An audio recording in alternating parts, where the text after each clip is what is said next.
I'm Paul, one half of Dads and Dice, and today we're going to be doing another solo gameplay, this time of the deduction game, Turing Machine.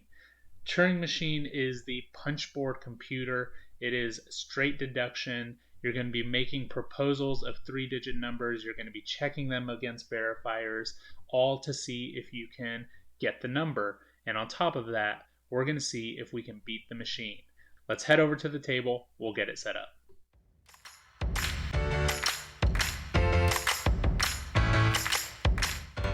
All right, so here we are. We've got everything laid out. I figured we'd just do the setup together since it literally takes a couple minutes to do. We're going to be using the Turing Machine website, turingmachine.info, just because it gives you a bunch of different variety in puzzles and different stuff like that. So if you see me looking this way, that's where my computer is. That's just kind of what I'm looking at to help get set up. So first thing that we'll do here is we'll click play. We're going to do the solo, we're going to do classic, we're going to do standard difficulty, and instead of the 5 verifiers, I don't have a ton of room here. We're just going to do 4 verifiers, plus that gives you an idea of just how the game is played.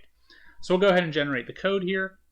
It's going to give me these different types of verifiers here that we'll lay out, and then it's going to give me the actual checkers, the verifiers, more of the verifiers to put out. So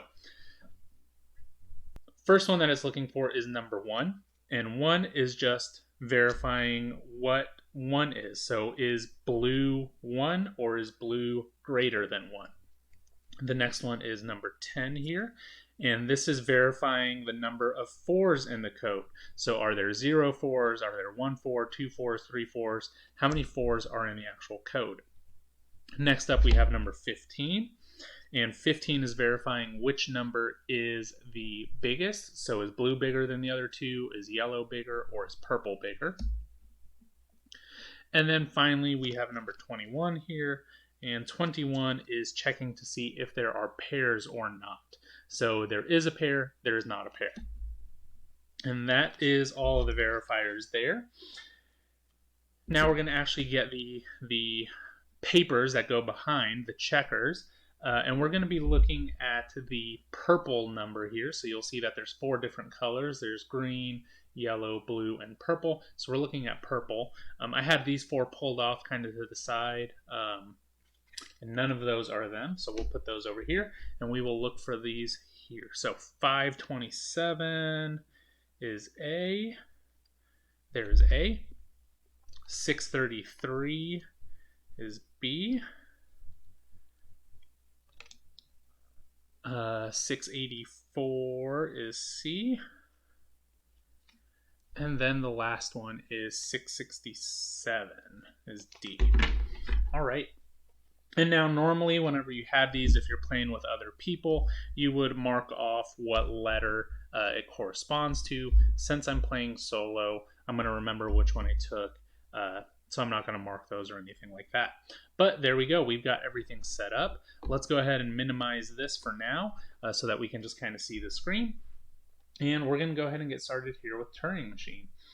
So first thing is we need to see which one do we want to do. So let's see if maybe there's a 4 in there. Let's see if there's no 4s first. Let's see if there's 1 is blue. That would be nice. Let's see if there's a pair or not. I could do 4 and 4. Let's try that. 1, 4, 4. We're just going to go all out here and maybe I can solve it very quickly. So you write your numbers here. You write your proposal. And then that decides which color is which. So the first digit is one of these blue ones. And then the second digit is a yellow one. And the third digit is a purple one. You're going to line those up to where there is only one square open. And then first we'll check this one here. And we're going to line it up.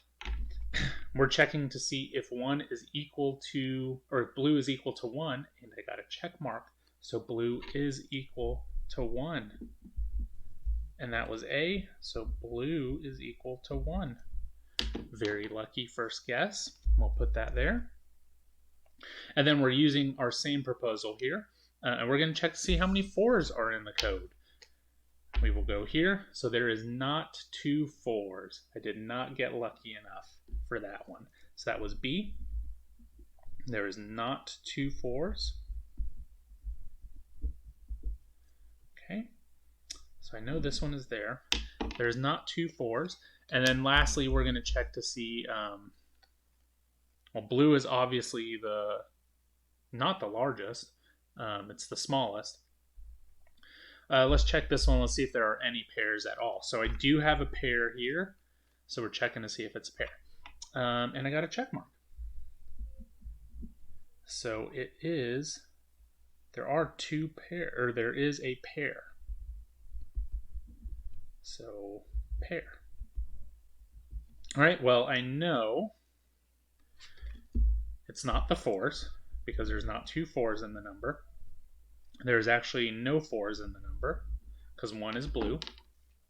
I'm sorry, blue is 1. Either way, it still works. Now, what's interesting here is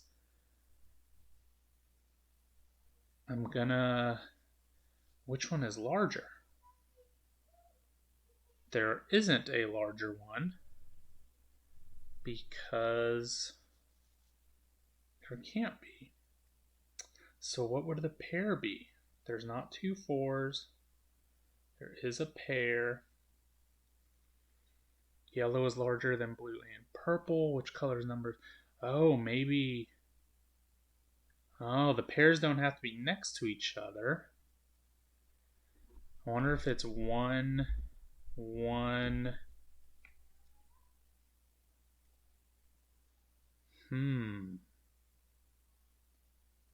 Let's try 3.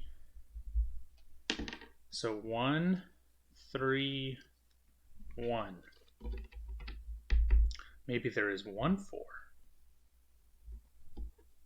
Let's try 1 4 3. Let's try that. Oh, I shouldn't have crossed out all the 4s. This one could still possibly be a 4. Let's put it, well, I know it's not this one.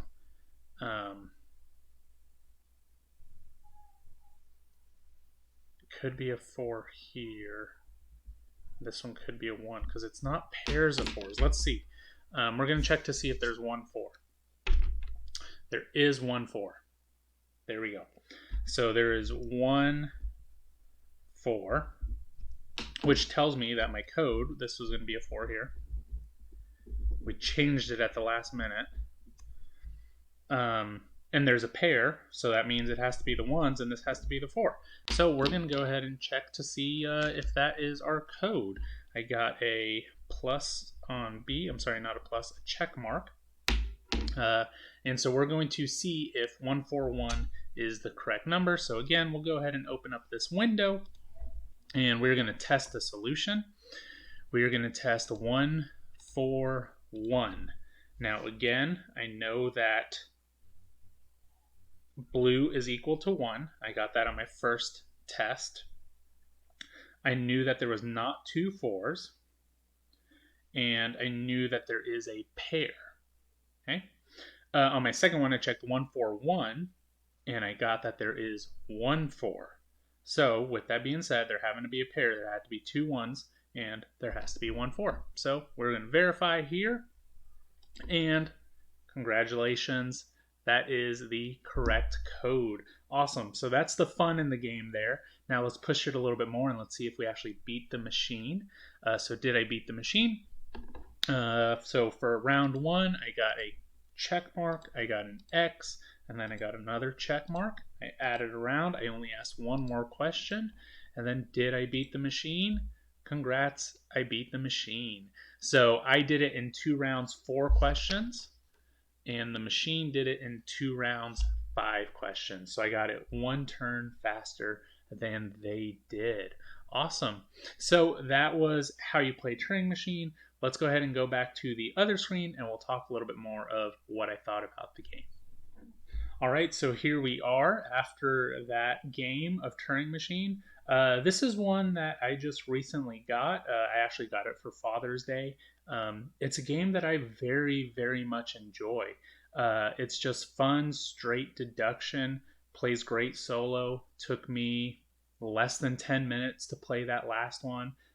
This is just one that I like to get to the table, have my morning cup of coffee, or after Lola's gone to bed, I just like to set it up on the table. And it's just something that I can get done really, really quickly, but still get some of that brain power out. Some of my favorite things about it, I love how setup is super quick and easy. You saw how that worked during the gameplay. The only sort of issue that I have with it is all the different numbers on here.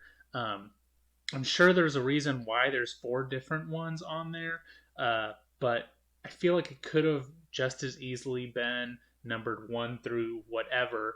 And looking for all the kind of random numbers. I don't know. Maybe there's a reason for it. I'm sure there is. If you know that reason, put it down below.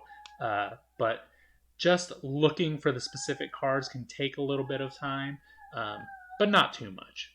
One other thing that I really like is the actual card holder here with all of the punch cards on there. I think this is such a cool, awesome component. I don't know how they did it. I don't understand how they had everything line up to go with the verifiers and everything. Honestly, absolutely love that about it.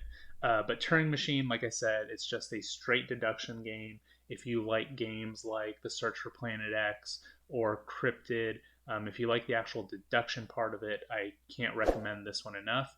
But overall, that is my thoughts on Turing Machine, and we'll see you next time.